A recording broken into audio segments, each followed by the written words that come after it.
સુરતના પુણા વિસ્તારમાં આવેલી મુક્તિધામ સોસાયટીમાં 2 દિવસ પહેલા એક યુવક દ્વારા હંગામો મચાવવામાં આવ્યો હતો। ત્યારબાદ ઉશ્કેરાયેલા યુવકે તું મારી પત્નીને કેમ મેસેજ કરે છે કહી કાપડના વેપારીને ચપ્પુના ઘા માર્યા હતા।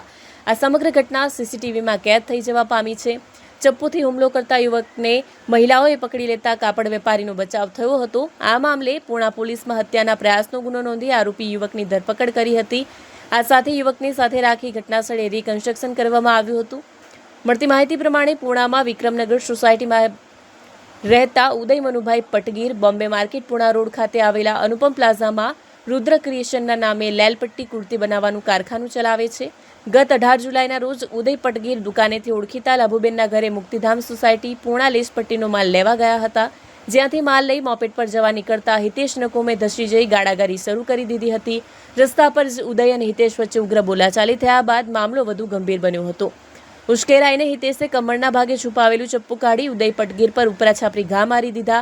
રસ્તા પર ભારે હંગામો મચી જતા લોકો એકત્ર થઈ ગયા, જેમાં મહિલાઓએ હિતેશને પકડી લેતા ઉદયનો બચાવ થયો હતો। હાલ તો પોલીસે આરોપીની ધરપકડ કરી કાયદેસરની કાર્યવાહી હાથ ધરી છે, તેમજ આરોપીને મોબાઈલ જપ્ત કરી તેમાં કરેલા મેસેજની વિગતો મેળવવાની કવાયત શરૂ કરી છે। જ્યારે આરોપી હિતેશને સાથે રાખીને મુક્તિધામ સોસાયટીમાં ઘટનાનું રિકન્સ્ટ્રક્શન કરવામાં આવ્યું હતું। પોલીસ દ્વારા રિકન્સ્ટ્રક્શનની કામગીરી દરમિયાન મોટી સંખ્યામાં સોસાયટીના લોકો એકઠા થયા હતા।